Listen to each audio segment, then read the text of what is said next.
Richard Fitzwilliams, thank you so much for talking to Die for Daily. I'm Kinsey Schofield. I have probably watched your royal commentary. I mean, I don't remember how old I was when I started watching your royal commentary, but you are just a staple to me when it comes to getting the gossip and getting all the goods on the royal family. But what I love about you is that everything you say is coming from this really brilliant PR perspective. It's not catty. It's not what it's coming from is strategically they failed here or strategically this is a win.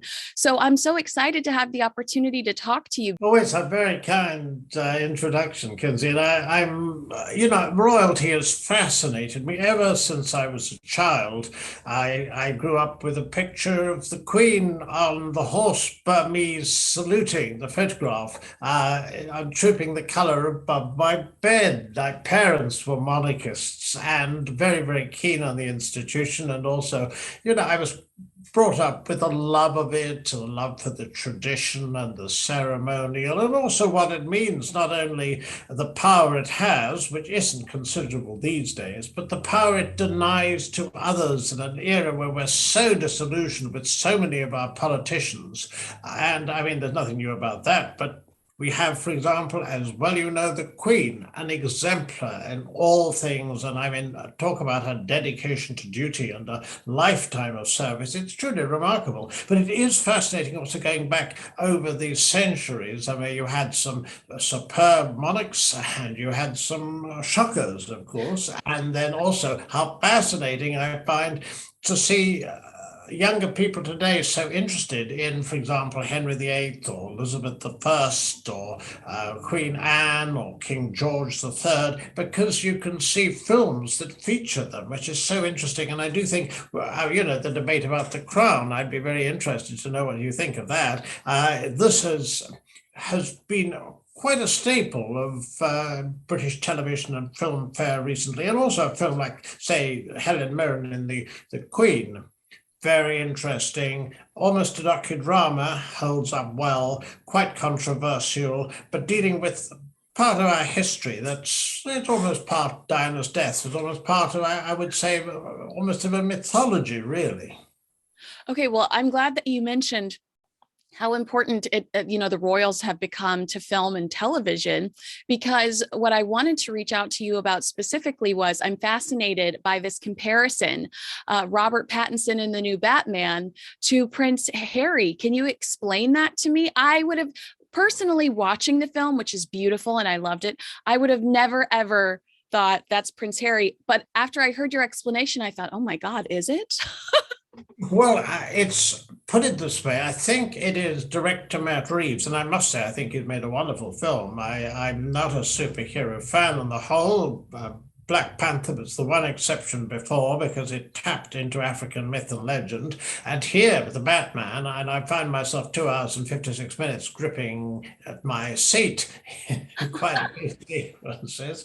I'm fascinated by the way, I would say that the comparison is a little bit mischievous perhaps, but there is a certain relevance. After all, Batman, aka Bruce Wayne, I mean, the Waynes were one of the two major families that built up Gotham City.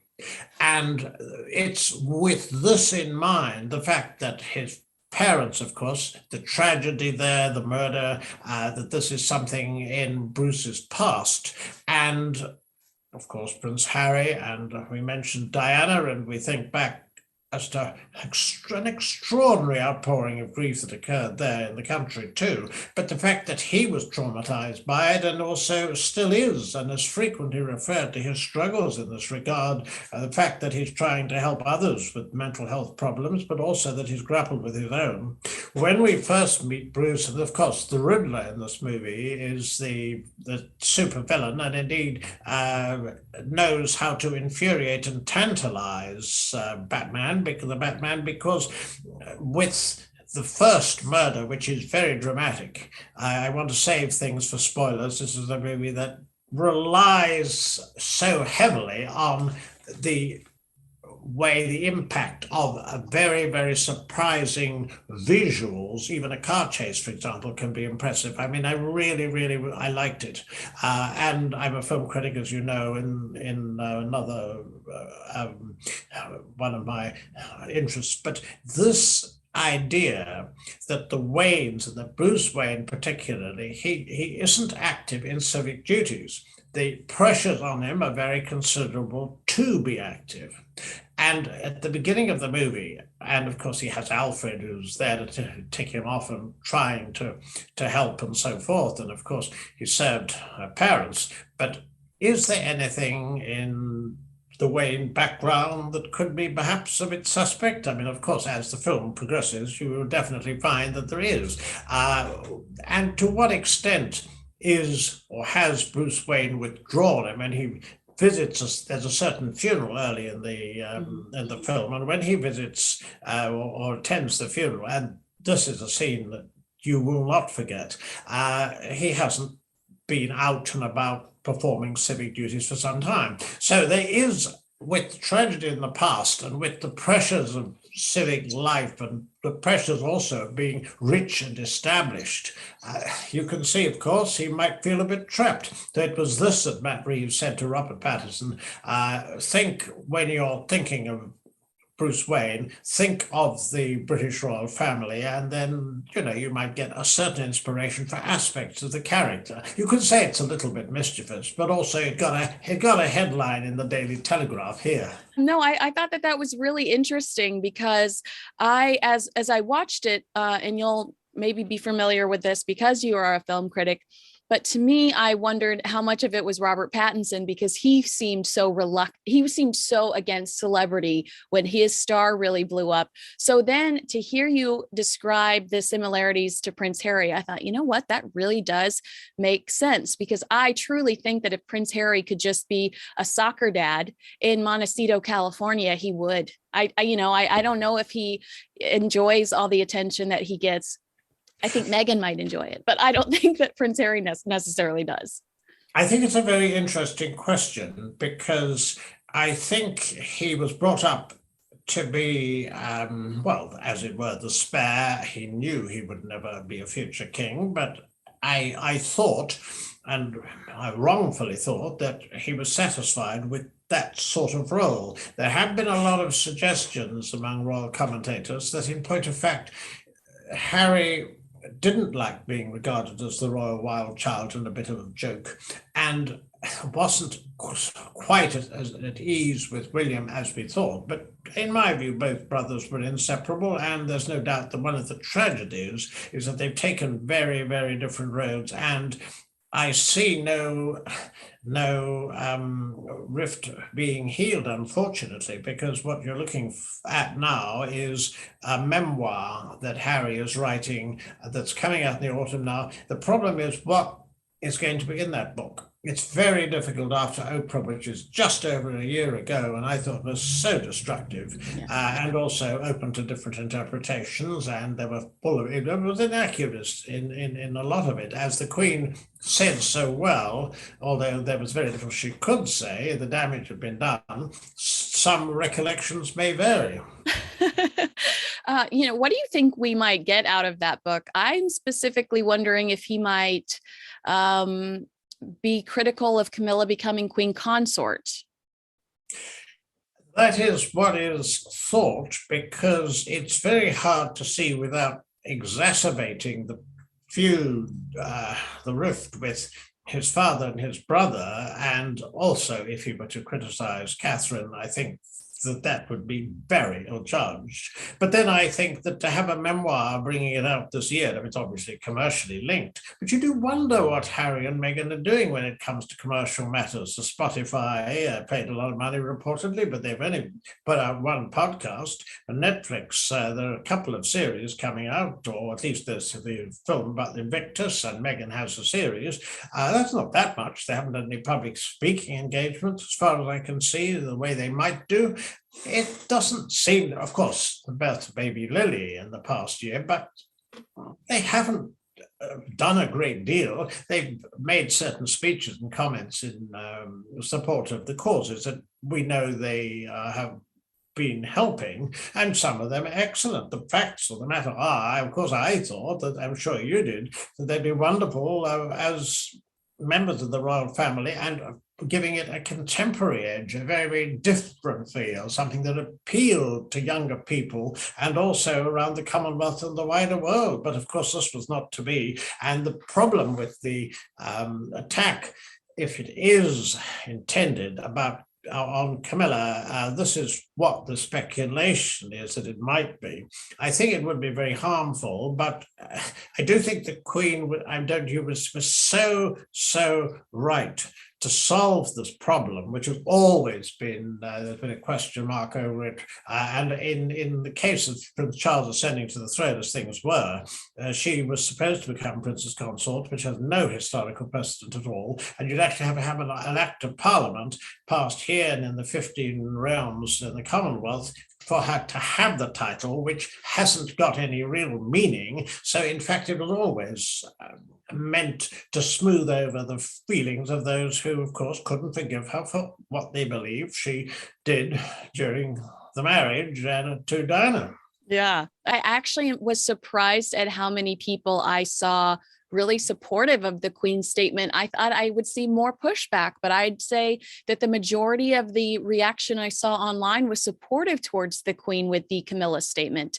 Maybe it's just because I'm in the States, and the States, because of the crown, the States are still very critical of Charles and Camilla, almost, I would say, directly because of that show reintroducing us to that scandal. A very, very interesting point that you will have seen Camilla meeting her younger self and Emerald Fennell this week. So cute. I love that. I mean, I'm a great admirer of Emerald Fennell. I mean, she was responsible for Promising Young Woman, which I thought was absolutely brilliant. And I thought she gave a very good performance as Camilla in The Crown. But of course, as you know, it took Diana's side, as I think people expected that it would. But we've also got 20 more episodes to come. And I mean, this is going to deal with the 1990s. And that was a catastrophe, as you know, for the monarchy. As a result, you are going to have a series that it's going to be tough viewing for those of us who firstly don't like inaccuracy, which is so characterized some of it. But despite the brilliant production values, I think there should be a disclaimer myself, just to remind people this is fiction. I mean, that is a great point, because I do think too many Americans accept it as fact because it's just close enough. And so they accept all of it as fact because they can Google something and see, oh, he did cheat on her, so this all must be true. What do you think about Olivia Colman's performance as the Queen? Because I'm under the impression that the Queen is a much nicer individual. I've never had the pleasure of meeting her, but I don't like the roughness, the toughness, and just I don't know. She just doesn't seem like a sincere person you could go to talk to tell that you have problems. Just, I understand that the Queen might be uncomfortable talking about those things, which Diana kind of laid out in some of her secret interviews. But I don't think that she is this brick wall that she seems to be in The Crown or in The Queen, which is, by the same man. Well, it's interesting because there is a fascinatingly complex attempt by Peter Morgan, who is a Republican. He regards the monarchy, he said this openly. He is very good at writing about it and also mixing politics and royalty, which he does superbly, but he regards it as a form of virus. And if you look at the way, for example, in The Queen, Helen Mirren played someone who, firstly, she cared about her grandchildren, and also there was, in Diana's death, there was no precedent. She was reliant, it's true, on Tony Blair, but also she didn't want or didn't feel she wanted to have the press and what she would have considered public opinion, which had risen to unthinkable levels. Of course, the Queen is in Scotland, in Balmoral. She doesn't, she's told what's happening in London, and what's happening in London requires a different response. She eventually gives it, and when that happens, that diffuses things. There was a human level that I thought that performance communicated. I thought it was very well scripted, and you had good supporting performances. Helen Mirren has always, although we don't know what the Queen thought of her performance, she did ask Helen Mirren, I think it was for dinner, to Buckingham Palace, though Mirren couldn't go. She felt that this was an indication that her performance might well have been appreciated. So far as your point about the Crown is concerned, and I do think this is very serious, the first two seasons of the Crown, I thought, bar one disgraceful episode about the Duke of Edinburgh's sister, which was a total invention. There was a tragic air crash in which she and her child died in the 1930s. And in The Crown, the series implies that Philip had a certain responsibility for her being on that plane, which is complete rubbish. That was very, very cruel. But that apart, it was fascinating the way politics and the royal issues were mixed up. It was superbly acted with Jared Harris as George VI, coughing blood into a lavatory. Well, of course, in the first scene, so we know he's ill, which indeed he is. But you've got a wonderful cast: Alex Jennings as the Duke of Windsor, John Lithgow, American actor as Churchill, sublime performance. And what you've also got is Claire Foy as the Queen, which I thought worked so well, didn't you? Oh, I loved her. I thought she was just so enchanting. And exactly. And here's the Faustian pact I had with the Crown. On the one hand, we had Claire Foy, who was shy, rather conservative, rather cautious. After all, she was only 25 and she was dealing with the likes of Churchill. And then afterwards, the disastrous Anthony Eden. But it was a fascinating, it hooked you. It was a fascinating glimpse at the corridors of power, and it all looked so well. And what I hadn't fully realized was the fact that Olivia Colman, I think you're absolutely right, in the third and fourth seasons, because although some of it was amusingly scripted or some entertaining episodes, such as Princess Margaret and Lord Snowdon's visit to the Bulgarian Lyndon Johnson at the White House, this sort of thing, facts were that Olivia Colman was rather cold, coarse. The royals were portrayed. The Queen has dignity. She has charm. I have had the honor of meeting her. And indeed, it's very, very important to notice that she's not someone who would look down, as Coleman seems to. The role not only lacks dignity, but it's a crude, it's rather a crude interpretation. She was the wrong person, as Claire Foy was the right person. But also the royals are portrayed as a sort of mafia. They're snobbish. They're very bad-mannered. Look at the way they behave to Margaret Thatcher when she goes to Balmoral. No one would behave like that. The fact that one might or might not like Thatcher is not the point. She makes a very, as expected, I thought, having seen the audience, also with Helen Mirren, about the Queen's audiences with her prime ministers, and this was on stage. Thatcher was the villain there, and Thatcher was always going to be played by Gillian Anderson, the villain here. But it's simply not only inaccurate, much of it, and rather cruel. Prince Philip is always a bit of a layabout and someone who's always discontented and someone who's always got a roving eye and so forth. That becomes a bit tedious. And Matt Smith and Tobias Menzies, they both do their best, but it's not much of a role. And quite honestly, Josh O'Connor as Prince Charles, I mean, he's so utterly useless, you wouldn't allow him to run anything, much less the Prince's Trust, which has helped, as you know, over 1 million people, young disadvantaged people, so he can run things. Vanessa Kirby, I thought, very good as Princess Margaret in the first couple of seasons, and most certainly Helena Bonham Carter's hilarious, but the second, the third and fourth seasons, I thought they were cruel. They distorted fact, but also it was perfectly obvious when Peter Morgan said that whereas you can play around with facts sometimes, you must always not desert the truth. I don't think so long as his anti-monarchist message got across. And remember, by then it got 75 million people, and Netflix released the figures after the first couple of seasons watching.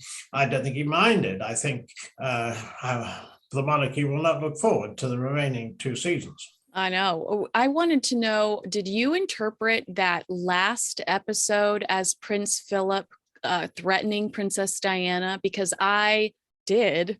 And I thought, this is a dangerous path to go down. I did interpret it as a form of a threat, and that's the way that Diana, very well played, I would say, by Emma Corrin. I thought that she handled the role superbly as an actress, but just as Emerald Fennell was very good as Camilla Parker Bowles. So you get an impression of an ingenue, but someone who's perfectly well aware that she'd love to snare a prince, and someone who, of course, when they go to the Antipodes and she realizes she's really got pulling power and she begins to realize it, and the marriage is a sham. Charles was portrayed too negatively. Yes, I did think that there was a form of a threat, but not in the sense of we're going to see anything particularly uncomfortable in that area. You will recall Muhammad al-Fayed always made the most bizarre and horrendous claims about Prince Philip and Diana's accident. No, we won't get that. And I think also the Crown will have to be very, very careful the way, obviously, it deals with the notorious Panorama interview, which, as you know, was obtained with such duplicity and had such disastrous fallout. Absolutely. Yeah. No, I'm interested to see that. But I do think that, and I hate to even bring this up. I hate the conspiracies, but I do think that the more animosity there is towards the royal family in the States, and that exists because of that Oprah Winfrey interview, that I just don't think people cared about the royal family in the States until that Oprah Winfrey interview. Obviously, Meghan helped to reignite this interest in the royal family, and it was positive.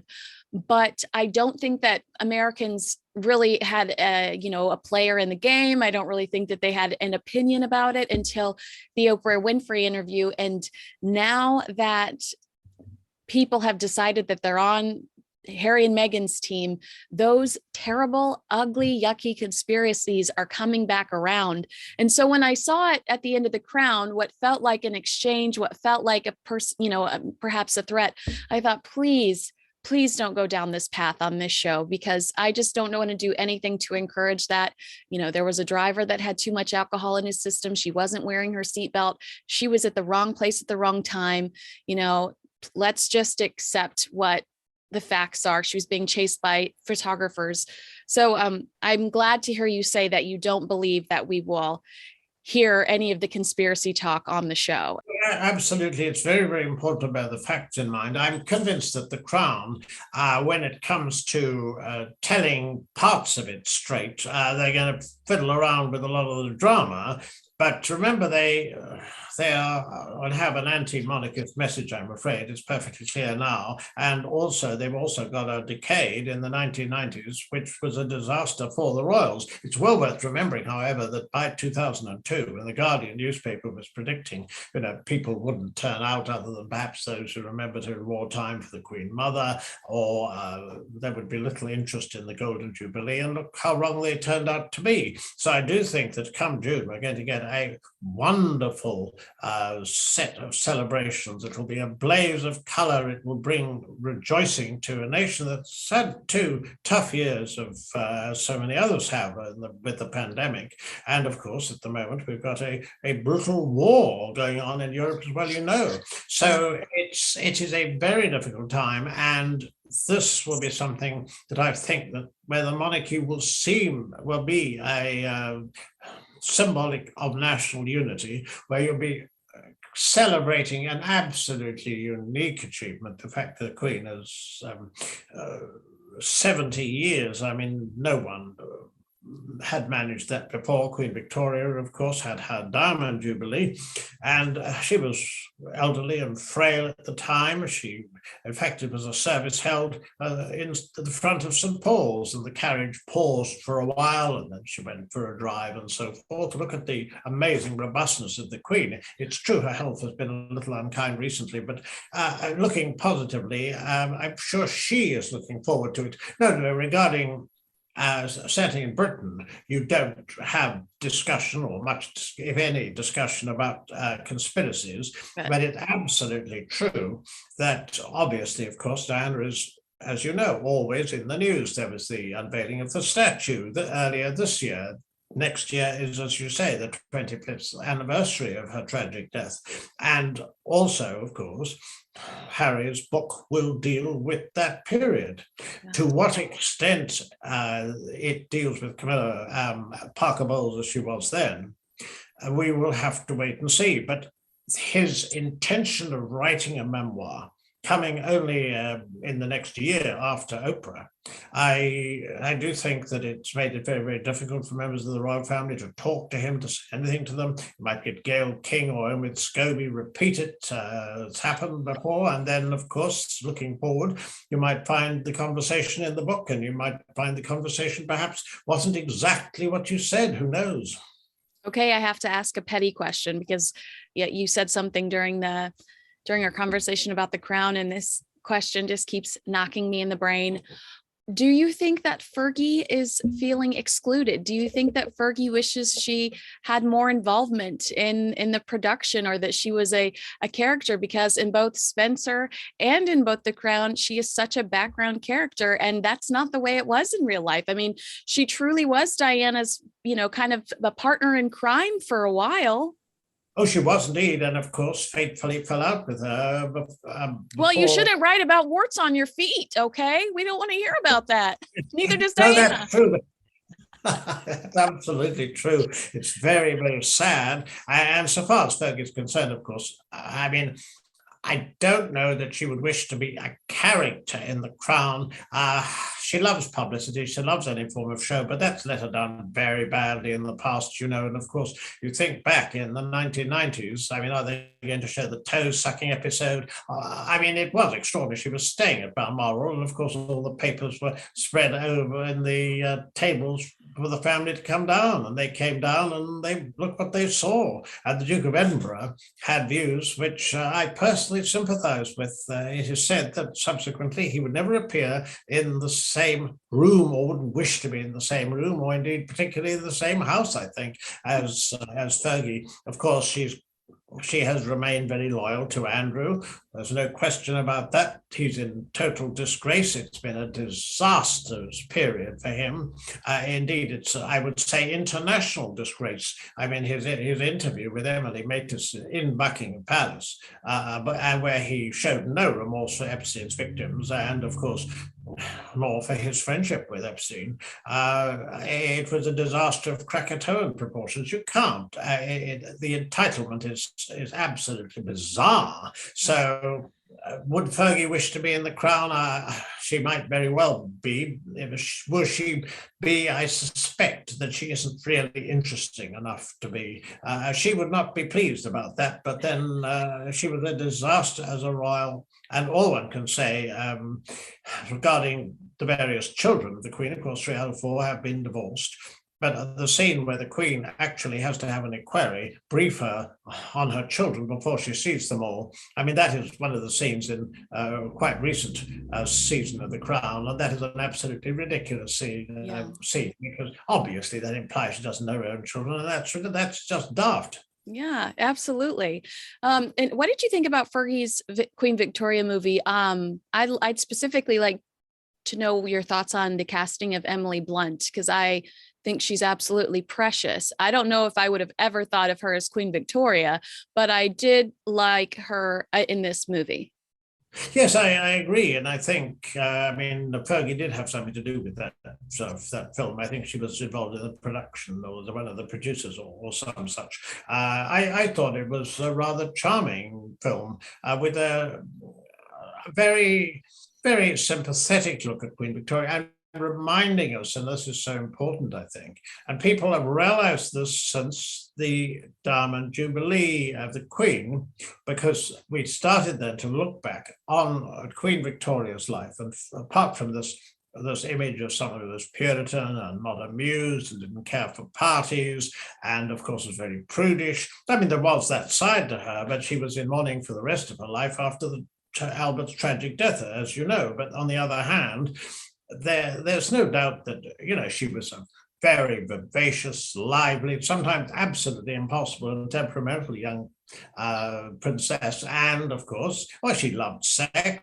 She was full of fun, the way she did up Buckingham Palace, the ballroom and so on. I mean, if only Albert had lived, because, of course, this was one of the world's greatest royal romances. And Emily Blunt, I thought, was perfectly cast as Victoria. Indeed, there was a very good series, albeit stretched out a bit, a little incremental, on, it was BBC ITV on Victoria too. So she got, I think that with Judi Dench's performances, up with Billy Connolly, particularly in Mrs. Brown, and also Victoria and Abdul, where Judi Dench was superb. That was the older Victoria, and it humanized her, and it also showed where John Brown was so important, because after Albert's death, Victoria went into this depression, becoming a sort of a form of a waxwork. She wouldn't participate in her royal duties or appear in public, and she needed somebody to move her out of it. And the rough, gilly John Brown was superbly played by Billy Connolly. There's this wonderful scene between the two of them, because there was a love of assault there. It's probably most unlikely it was ever physically consummated, but no one has seen the journals of the period, I understand, and there are all sorts of rumors of what could have gone on. Was there a keepsake of John Brown's placed in Victoria's coffin, this sort of thing?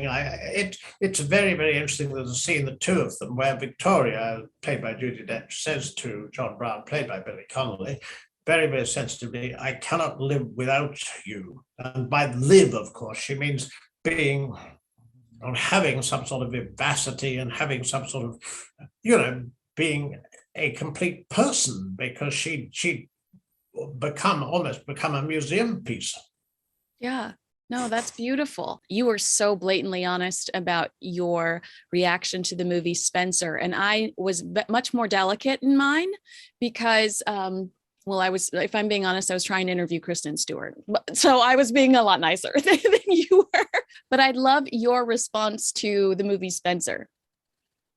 Well, Spencer, the director of Spencer, made Jackie. And when you make a film as successful as Jackie with Natalie Portman, and that was absolutely fascinating, because you could see how Jackie Kennedy had created this myth of Camelot after her husband's death, and how successful it was, and the movie really, really scored. So that's why I was looking forward to Spencer. I thought it would be intelligent, but equally it was a vision, but a vision of an individual, and Diana, of course, was at its center. And it was an imagining of what happened in that final Christmas, and of course, without giving out over spoilers, it rather over imagines the original poster was showing that Diana throwing up over a lavatory bowl, and it's a curious poster to be sure. Equally, if you swallow pearls, then that is what might happen,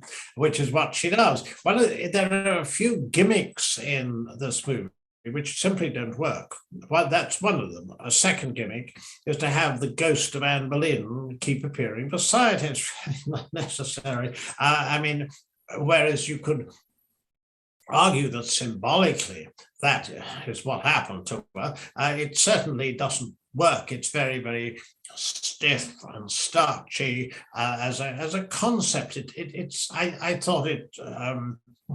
No, I wouldn't say stiff and starchy. I'd say it's a bogus concept, because it doesn't work. And I got the impression it was a personal film. It's always a personal take. He's every right to that, his own imaginings, but it simply didn't work. And the reason I thought it didn't work, Kristen Stewart, she looked like Diana, to be sure.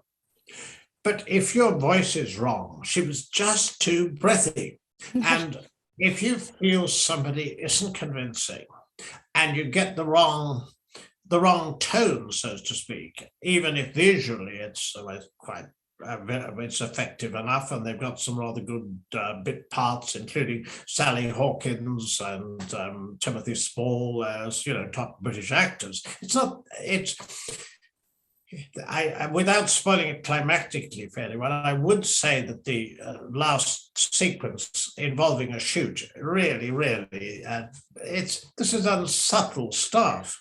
What you've got is a tragedy, and it was playing out then. And as you were saying, the Morton book was soon to cause enormous shock because this isn't something that had ever been done. And there is no doubt that metaphorically, it was a very difficult period for her. And this was what was at the heart of the film. I think one of the problems, though, with that film is that it did lack drama, because you had these ideas, the pearls, the Anne Boleyn's ghost, the way they play up at the shooting scene, but not much happens. It's supposed to be a film about Kristen Stewart, how she plays Diana, but how interesting is it? We had dramas aplenty to come, but this was a 2-star out of 5 film, and not, I mean, without letting my own views about what happened in one way or another impinge too much. As a drama, Jackie was 5 stars, but Pablo Larraín could do better. It was a rather, well, it was glossy in a sense, because I mean, obviously you had safe visuals of the countryside and it looked quite impressive, and so that's not difficult. But what the heart of the film was Diana, and she looked the part, yes, but it wasn't convincing, because if you got the wrong speech, the person doesn't convince, and it's stilted, and this was stilted. Absolutely. All right, one more question, then I'll let you go. As a PR expert, what advice would you give Prince Harry and Meghan Markle based on everything that's happened today? You know, they have enormous potential, and Time magazine made them one of their, I think they have 7 covers for their top 100, and they were one of them. Now, Time believes that they've got the Netflix and Spotify deal, and there are all sorts of rumors that Meghan might choose politics. It's also a question of whether or not Oprah and its inaccuracies and some of the half-truths in that might one day come back to haunt her if she did. And also, it's an open question whether the American public would like Meghan, Duchess of Sussex, and so they would like the title. There are huge question marks. I appreciate totally the work that Harry wants to do for Invictus and mental health, the work that she wants to do for those, also for mental health, for the disadvantaged, for persons of color and against discrimination, and so forth, and to help women and women's rights. It's always been part and parcel of what she's wanted to do. To what extent that actually, and this is the next few years are very important, because America, which she wanted to go into politics, America, as you know, is somewhat of a gerontocracy for obvious reasons, with Presidents Biden and Trump as examples, not to mention from Chuck Schumer to Nancy Pelosi. So she has plenty of time. How will she use that time? What advice I would give them? I would say, so far as she's concerned, we know that she's close to her mother. We know that the rest of the relations with her family, partly through no fault of her own, are disastrous, and also she's created a rift with the royal family, or at least worsened it by Oprah and certain other statements and bits of behavior, and certain other statements and also behavior in some fields. They clearly are resentful. But if they want whatever future they want, and they're completely unpredictable in my opinion, don't keep knocking the British royal family, or should I say, don't keep knocking your family, which it is. They have a very destructive side, and Oprah showed that very clearly. So my advice, they're always talking about freedom and positivity, which is excellent.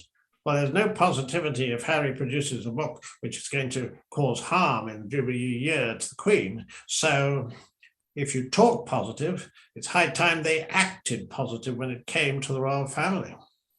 Great advice. Oh my gosh, Richard, thank you so much for talking to me today. I look forward to seeing you again on my TV, since I do so regularly. Oh, that's very kind, Kinsey, and it's been lovely chatting. I've much enjoyed it.